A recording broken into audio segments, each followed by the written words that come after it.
নাহিদ সাহেবকে আপনারা জিজ্ঞেস করে দেখবেন ওনারা কূটনীতির কি বোঝে। ওনাদেরকে রাজনীতির ব্যাখ্যাটা দিতে বললেন। এরা জানে, এরা কি জানে রাজনীতিটা কি? এরা ওই যে এদের নেতারা বলে চালাবে কিভাবে? 25 বছরের ছেলে মেয়েদের নেতৃত্বে বাংলাদেশের রাজনীতি হবে, রাষ্ট্র পরিচালনা হবে, তো ফাজলামি ব্যাপার। আসসালামু আলাইকুম রহমতুল্লাহ। সবাই কেমন আছেন? আশা করি সবাই অনেক অনেক ভালো এবং সুস্থ আছেন। সবাইকে স্বাগতম জানাচ্ছি আমাদের আরেক নতুন ভিডিওতে। প্রতিদিনের মতো আমি আপনার মাঝে রিয়াদ ফারুকি। দর্শক, আজকের ভিডিও টাইটেল এবং থাম্বনেল থেকে ইতিমধ্যে বুঝতে পেরেছেন আজকে কি বিষয় নিয়ে কথা বলবো। আজকে যে বিষয় নিয়ে কথা বলবো খুবই গুরুত্বপূর্ণ একটা বিষয় নিয়ে। ইতিমধ্যে আপনারা জানেন বর্তমান সরকারের দুই উপদেষ্টা আসিফ মাহমুদ এবং নাহিদ ইসলাম, যাদেরকে নিয়ে ইতিমধ্যে সামাজিক যোগাযোগ মাধ্যমে রীতিমতো সমালোচনা হচ্ছে। আপনারা জানেন বৈষম্য বিরোধী ছাত্র আন্দোলনে যাদের ভূমিকা ছিল অতুলনীয়, স্যার হাসিনা পালানোর পরে নতুন করে যে উপদেষ্টা গঠিত হয় সেখানের মধ্যে দুইজন উপদেষ্টা হিসেবে নির্বাচিত হন নাহিদ ইসলাম এবং আসিফ মাহমুদ। সাম্প্রতিক সময়ে তাদের দুজনকে নিয়ে বেশ আলোচনা এবং সমালোচনা হচ্ছে। সমালোচনার মূল কারণ হচ্ছে যে বিদেশি কূটনীতিকদের সাথে নাকি ইংলিশে তারা দুজন কথা বলতে পারতেছে না, এরকম বিষয়টা নিয়ে বেশ কিছু ভিডিও ভাইরাল হয়, যেখানে আসিফ মাহমুদ এবং নাহিদ ইসলাম তারা দুজনে কথা বলার বেশ কিছু ভিডিও ভাইরাল হয়। আসলে কি তারা দুজন ইংলিশে কথা বলতে পারতেছেন না বা তারা বলতে পারেন না, এটা নিয়ে কিন্তু ইতিমধ্যে সামাজিক যোগাযোগ মাধ্যমে বেশ আলোচনা সমালোচনা হচ্ছে। এবং এই বিষয়টা নিয়ে সমালোচনা করেছেন বেশ কয়েকজন ব্যক্তিরা, যাদেরকে আমরা আসলেই যাদের ভিডিওগুলো আমার কাছে অনেক ভালো লাগে, কিন্তু তারা পর্যন্ত আসিফ মাহমুদকে এবং নাহিদ ভাইকে নিয়ে সমালোচনা করেছেন। আসলে কি তারা দুজন ইংলিশে কথা বলতে পারতেছে না বা বলতে পারেন না? তো দর্শকের বিষয়টি আমরা পরে কথা বলবো, তার আগে আমরা বেশ কিছু ভিডিও ফুটেজের মধ্যে আমরা একটু দেখে আসবো, যারা আসিফ মাহমুদ এবং নাহিদ ভাইকে নিয়ে যারা ইংলিশে কথা বলতে পারেন না নিয়ে সমালোচনা করতেছেন, তাদের আমরা বেশ কিছু ভিডিও ফুটেজটা দেখবো। তারপর আসলে কি তারা দুজন ইংলিশে কথা বলতে পারেন কিনা সেটা প্রমাণ আমি দিব। তো আর বেশি কথা না বলে আমরা বেশ কিছু ভিডিও ফুটেজের মাধ্যমে আমরা একটু দেখে আসবো তাদের মন্তব্যগুলো। নাহিদ সাহেবকে আপনারা জিজ্ঞেস করে দেখবেন ওনারা কূটনীতির কি বোঝে। ওনাদেরকে রাজনীতির ব্যাখ্যাটা দিতে বললেন। এরা জানে, এরা কি জানে রাজনীতিটা কি? এরা ওই যে এদের নেতারা বলে।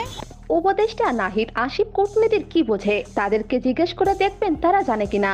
তাদের মেধার কথা যদি বলেন, মেধা কিন্তু বাচ্চাদেরও আছে, কিন্তু জ্ঞান বাচ্চাদের নেই। সাধারণ মানুষই এখন বলছে বাচ্চাদের মন্ত্রিত্ব দেওয়া হয়েছে। এবার উপদেষ্টা নাহিদ ও আসিফকে পড়তে হয়েছে কঠিন সমালোচনার মুখে। সম্প্রতি উপদেষ্টা আসিফ মাহমুদ ও নাহিদ ইসলামের সাথে বিদেশিদের কূটনৈতিক আলাপের একটি ভিডিও ভাইরাল হয়। সেই বিদেশিদের ইংরেজিতে করা প্রশ্নের জবাবে আধা ইংরেজি বলেই বাংলা বলার জন্য অনুরোধ করেন নাহিদ ইসলাম। এরপরই এই উপদেষ্টাদের যোগ্যতা ও মেধা নিয়ে প্রশ্ন উঠেছে। অনেকেই বলছে যারা সামান্য একটি প্রশ্নের উত্তর দিতে পারে না তারা দেশ চালাবে কিভাবে? 25 বছরের ছেলে মেয়েদের নেতৃত্বে বাংলাদেশের রাজনীতি হবে, রাষ্ট্র পরিচালনা হবে, তো ফাজলামি ব্যাপার। যাদের জীবনে কোনো অভিজ্ঞতা নাই, জীবনে 2 টাকার কাজ করে নাই। ঢাকা বিশ্ববিদ্যালয়ের একটি মেধাবীকে দিয়ে সাকিবের মতো ক্রিকেট খেলানো যাবে না। যে যেখানে যোগ্য তাকে সেখানে বসাতে হবে। করিবে তোমাদেরকে, তোমরা তো দর্শন, সমাজবিজ্ঞান, রাজনীতি, দর্শন নীতি সব কিছু তোমরা ভালো বুঝো। তোমরা কি সামরিক নীতি বা প্রতিরক্ষা বা নিরাপত্তা বুঝো? তখন ছাত্র নেতারা ফাঁসির রশি গলায় ঝুলিয়ে বলবে, না আমরা তো সেটা বুঝি নাই। তখনই মেজর সাহেব বলিবে, তাহলে তো তোমাদের সকল জ্ঞান নীতি দর্শন 16 আনাই মিছে। তাহলে হতাশ হবার কিছু নেই, একটা শেষ উপায় আছে। এই উপায়টা বলে দিচ্ছি, যদি আমার কথা শুনেন। সেটা বাংলাদেশের সকল বিপ্লবী ছাত্র ছাত্রী জনতা, আপনারা সবাই বঙ্গভবন ঘেরাও করে ফেলুন। এই চুপ্পুর বঙ্গভবন ঘেরাও করে ফেলুন। ঘেরাও করে 24 ঘন্টার আলটিমেটাম দেন যে চুপ্পু যদি 24 ঘন্টার মাঝখানে পদত্যাগ না করে, টেলিভিশনের সামনে এসে পদত্যাগ ঘোষণা করে এবং সাইন করে পদত্যাগ না করে, তাহলে বঙ্গভবনের গেট ভেঙে আপনারা ভিতরে ঢুকে চুপ্পুকে ঘাড় ধরে কান ধরে আপনারা রাস্তায় নিয়ে এসে যা করার করবেন। এই হচ্ছে দেশ উদ্ধারের একমাত্র এবং সর্বশেষ উপায়। কারণ বিষাক্ত সাপের মাথাটা কেটে দিলেই সাপের বাকি দেহ নিথর হয়ে যাবে এবং বিষহীন হয়ে যাবে। আমার কথা বুঝতে পারলে স্বাধীনতা রক্ষা করতে পারবেন, নয়তো ছাত্র নেতা সহকারে বহু লোকের ফাঁসি হবে। বহুবার ওয়ার্নিং দিয়েছি। আমি আল্লাহর আশীর্বাদ হিসেবে আপনাদেরকে এই কথাগুলো বলে যাচ্ছি, যদি আপনারা কথাগুলো বুঝেন এবং শুনেন। আসিফ আর নাহিদ তারা বাংলাদেশের দুই সমন্বয়ক এবং সরকারের উপদেষ্টা পদে আছেন, তারা ইংলিশ পারেন না। How fun is that? এটা হাস্যকর একটা বিষয় আমাদের জন্য। তাদের তো অবশ্যই ইংরেজি থ্রুলি বলা উচিত, জানতে পারা উচিত। এত শিক্ষিত বলে নিজেদেরকে দাবি করেন, তারা আন্দোলন করেছেন চাকরির জন্য। এগুলো এখন যারা বলছেন, আপনারাই বলেন, আপনি বা যারা সমালোচনা করছেন তারা কতটুক ইংলিশে পারদর্শী? তারা ঢাকা বিশ্ববিদ্যালয় থেকে পড়ে ডিগ্রি নিয়ে বের হবে বা পড়ালেখা করে শেষ করে আসবে, তার মানে তো এই না যে তারা ইংলিশ লেকচারার হয়ে বের হবে বা ইংলিশ ভালো কথা বলতে পারবে ইংলিশে, এমন তো কোনো কথা না ভাই। আপনারা, তারা হয়তো তাদের থেকে বয়সে ছোট হতে পারেন বা অনেকটা বড়ই হতে পারেন, যাই হন, আপনি কি থ্রুলি ইংলিশ বলতে পারেন? কয়জন পারে? আর যারা তাদেরকে নিয়ে খোঁজাখুঁজি করছেন, আপনি নিজে একটু আয়নার সামনে দাঁড়িয়ে 2 মিনিট ইংলিশে থ্রুলি কথা বলেন, দেখবেন আপনি ভেগা চেয়ে খেয়ে যাবেন, পারবেন না।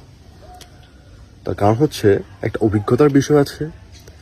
আর আমরা যারা পড়ালেখা করে আসি, তাদেরকে যারা প্রাইমারি হাই স্কুল যারা ইংলিশ মিডিয়ামের না, তারা যখন আমরা পড়ালেখা করে আসি, তারা কিন্তু ইংলিশে ভাই অত ভালো থাকে না, বা ইংলিশে বলতে পারে।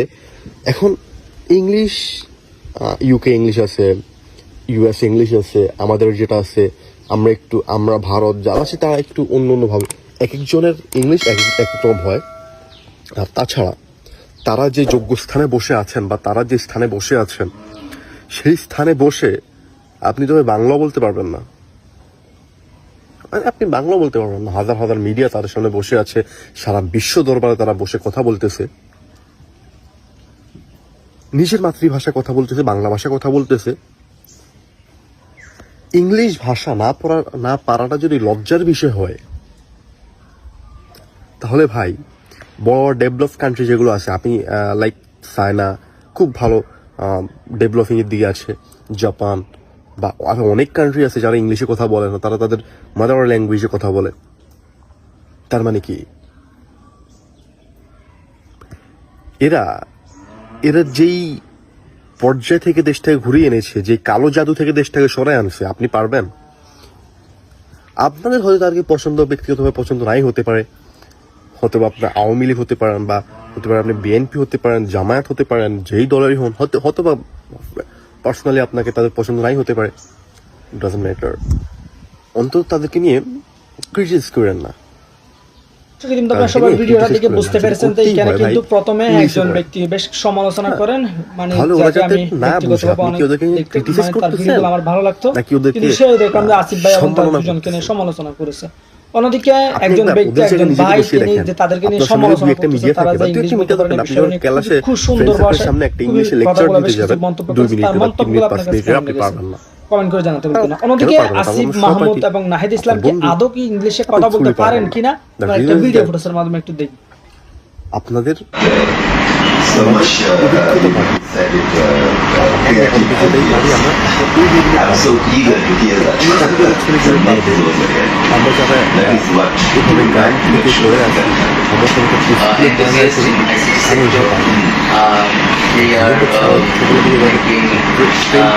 making softwares, apps, of their quickly my mysteries I have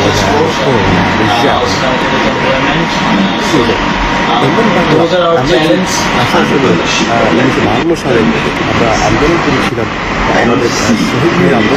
দর্শক দেখেছেন যে আসিফ মাহমুদ এবং নাহিদ ভাই কিভাবে মানে ইংলিশে মানে বিদেশি কূটনীতিকদের সাথে কথা বলতেছে। তবে এখানে মানে ট্রুলি বলতে লজ্জার পারেন বিষয়, আর কি, আমার কাছে অনার্গল অন্য বলতে কিছু বলে পারেন মনে আর হয় কি। না। এই বিষয়টা নিয়ে অনেকে এটাই সমালোচনা সবচেয়ে বড় করতেছেন, লজ্জার এটা কি বিষয়। কোনো আমার সমালোচনার দেশে বিষয় আমার ভাই? ভাষা বলবো, দেখলাম যে অনেকে তাতেই দেখলাম যে যদি তাদেরকে সারা কমেন্ট দেশের বক্সে মানুষ একদম বিশেষ দিয়ে করে মানে সাবান ছাড়া দিয়ে দিচ্ছেন তোমরা এই আমাদের পদে বসে আছো, ভিডিওগুলোতে। তোমরা এই যে ইংরেজি কারণে আমি পারো না, ভিডিওটা নিয়ে তোমরা আসলাম যে তখন আসলে তারা ইংলিশে বেঙ্গলি, কথা বলতে পারেন তোমরা কিনা। বাংলায় কেন তো কথা দর্শক বলো, ভিডিওটি তোমরা ভালো ইংলিশে করে কথা শেয়ার করে বলবা। দিবেন, এই বিষয় নিয়ে আপনারা প্রত্যেকটি জানতে কেন চাই রে ভাই? কমেন্ট সেকশনে। দেখাবো না কোনো ইন্টারভিউ ভিডিওতে, ভালো তারা করে নিতে সুস্থ আসছে, থাকবেন, আল্লাহ হাফেজ। আমরা বাংলাতেই বলবো, বুঝলে বুঝলো না বুঝলে ট্রান্সলেটর ব্যবহার করো। আমার দেশের ল্যাঙ্গুয়েজ, আমার দেশের